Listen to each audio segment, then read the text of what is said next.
Hey everybody, we're live. We're live. We're live. We're live. Welcome to Q&J Today. Hi everyone, as you're coming in, please say hello in the chat. Say hello in the chat as you're coming in.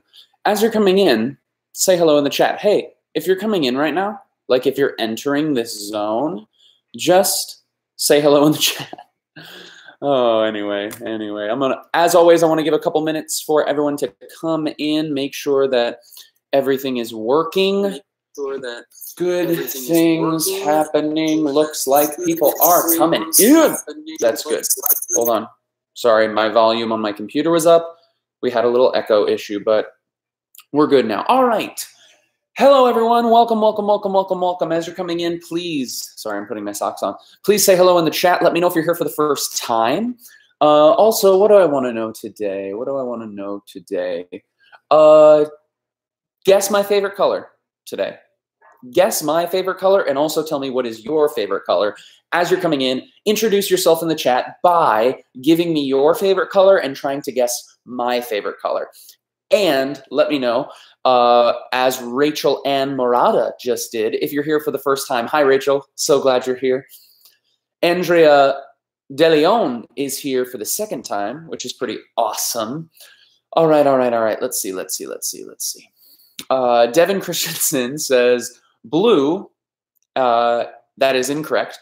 Your favorite color is orange. That's awesome. Araminta Williams says your favorite color is green. Not true. Not true. A lot of people think blue.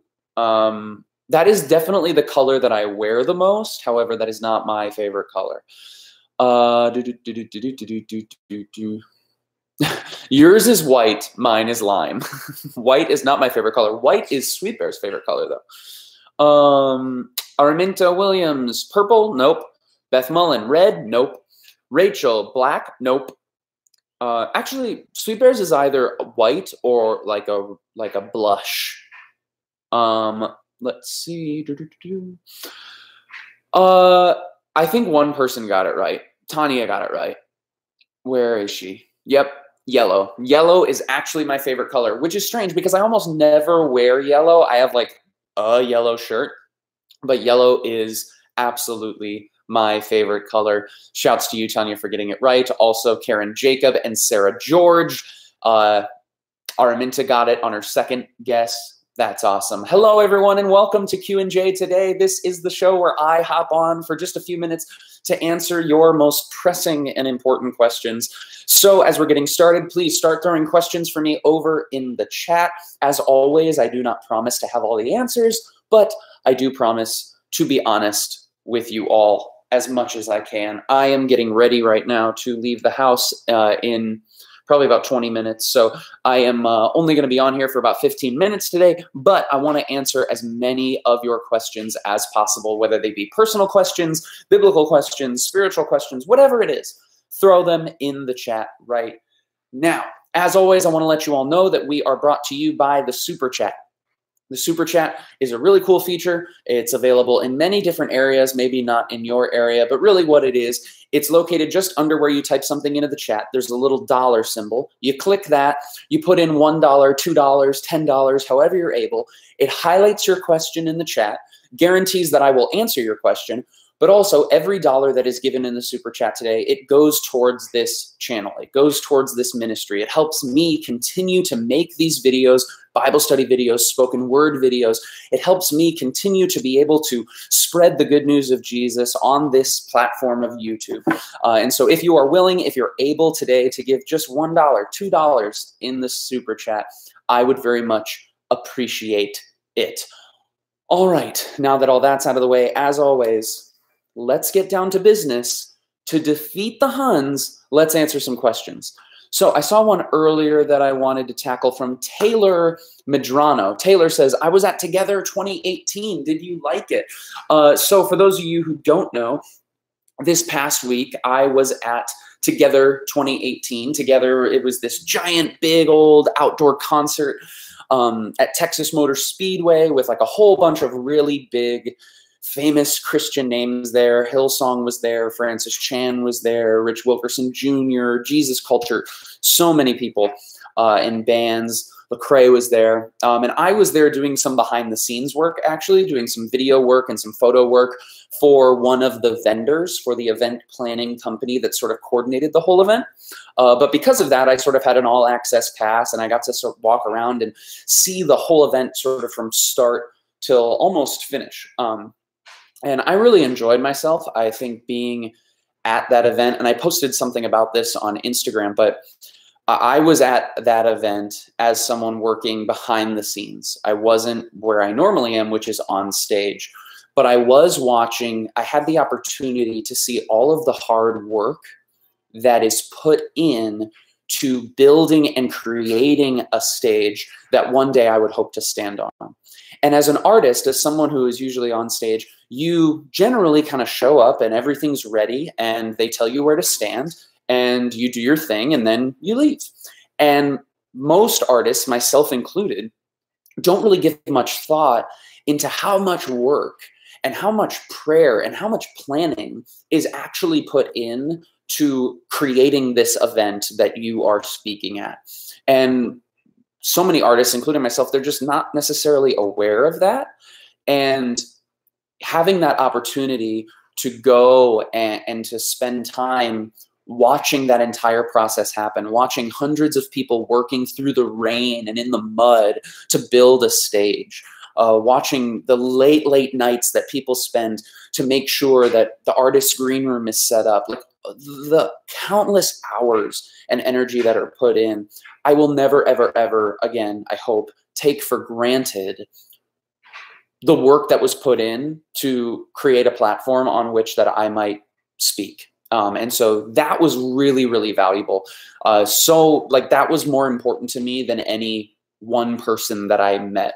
Another cool thing that happened was I got to walk out in the crowd and spend some time out in the crowd, and I met a lot of people who follow the channel and who watch shows like this. So that was pretty awesome. I really, really enjoyed the experience from my perspective of it. I thought it was it had a profound effect on me. I think it really did.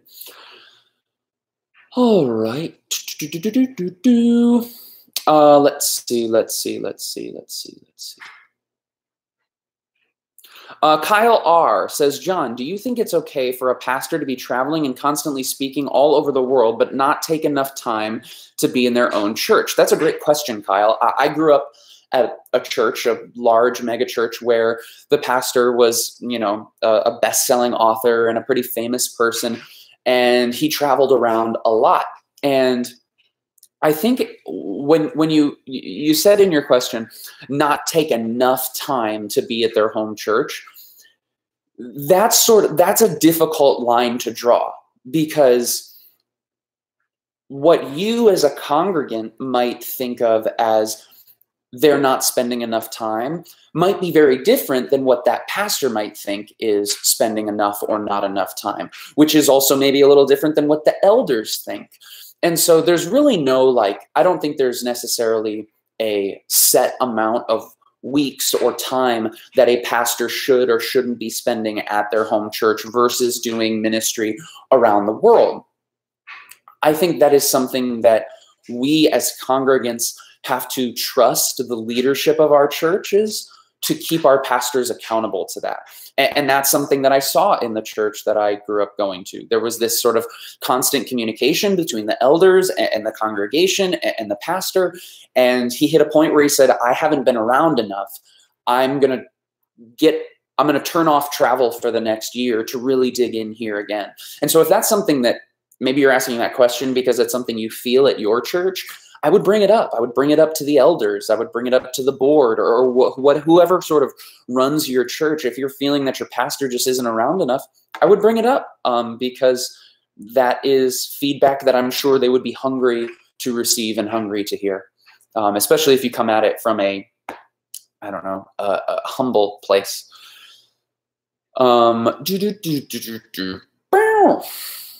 Some great questions coming in today. So many questions, which is awesome, which is really, really awesome.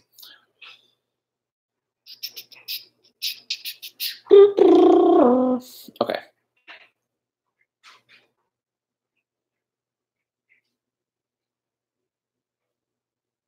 God's Original asks, John, do you think you should apologize to someone who was hurt by you, but you didn't do anything to? This is a really good question, a really tough question, and I'll sort of use an example. So in my marriage with Sweet Bear, there are many times where she will get upset with me for something I have said or something that I did. And in my eyes, I didn't say or do anything wrong. What I said wasn't mean, or at least I didn't intend it to be mean. What I did was not wrong in my eyes. In fact, in my eyes, I actually did something that was trying to help her. Like, so who is she to get mad at me, right? But at the end of the day, the philosophy that I have sort of taken on is it doesn't necessarily matter whether I thought what I did was right or wrong. But if what I did or said hurt someone else, then there is at least a conversation that needs to be had. And that doesn't mean that we constantly own up for things that we didn't do or just sort of self-deprecate ourselves. But what it does mean is that we humbly go to the person and we say, hey, it seems like you're upset with me. Was there something that I did or something that I said that caused you to become upset? And I think taking a position of humility and going to them and saying, why are you upset? And knowing that their feelings and their emotions are legitimate, whether you think the reason that those feelings came up is legitimate or not is, in my opinion, outside of the question. That doesn't necessarily matter. That's not something we need to factor in. We do need to say your feelings are legitimate. And if I did or said something to perhaps hurt your feelings, I want to know that so that I can be a little bit more careful the next time. So what usually ends up happening between Sweet Bear and I is she will explain, here's what you said, here's why it hurt my feelings. And then I can go to her and I can say, hey, I just want you to know that was not my intention at all. Here's what my intention was. Clearly that intention didn't shine through. And so I'm sorry for the way that I said it. And I promise you I'm going to try and do better next time. I promise next time I'm going to try and phrase it or say it or do that in a way where my intention is clear to you. And so really it's more of an it's not necessarily about, do I need to apologize or do I not need to apologize? I don't think that's a healthy mindset. I think the healthy mindset is, this is an opportunity for me to learn about this person that I care about how I can communicate and love them better. We got a super chat coming from Jack Moster. I don't actually know how to say your last name, but thank you for your super chat. Hey, John, I hope you're doing well. Peace be with you. Peace be with you as well. Thank you for the super chat. I really, really appreciate it. Alrighty. Other questions?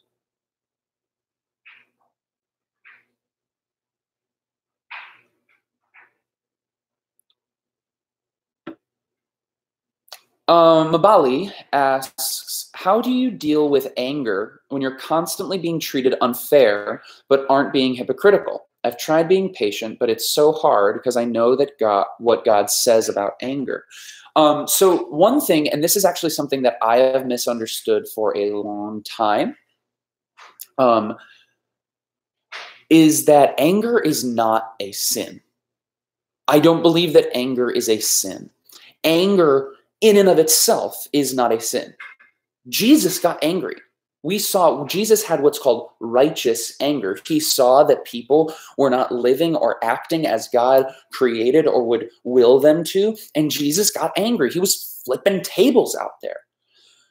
So the emotion of anger in and of itself is not a sin. It is not wrong. Where that emotion comes from, the reason for that emotion, and most importantly, what we choose to do with that emotion, that's where sin comes in. And so that's the first thing I would say. Don't get mad at yourself or feel bad because you get angry. It is human to get angry. Where we need to be careful and where we need to be a little bit more patient, perhaps, is in what we choose to do with our anger. Do we choose to tear down and destroy, or do we choose to build up and use that anger as sort of a righteous calling to make a difference? And then the second thing I would say is, when it comes to how you're being treated, I don't think And I know this is hard to do. This is easy for me to say, but I know it's hard to do. However, you cannot control how other people treat you. It's just not something you can control. What you can control is how you react to the way people are treating you. What you can control is you can ask yourself the question, why are people treating me this way? Is there something that I'm doing? You need to ask yourself, as my pastor would say, what can I own? What's mine to own in this situation?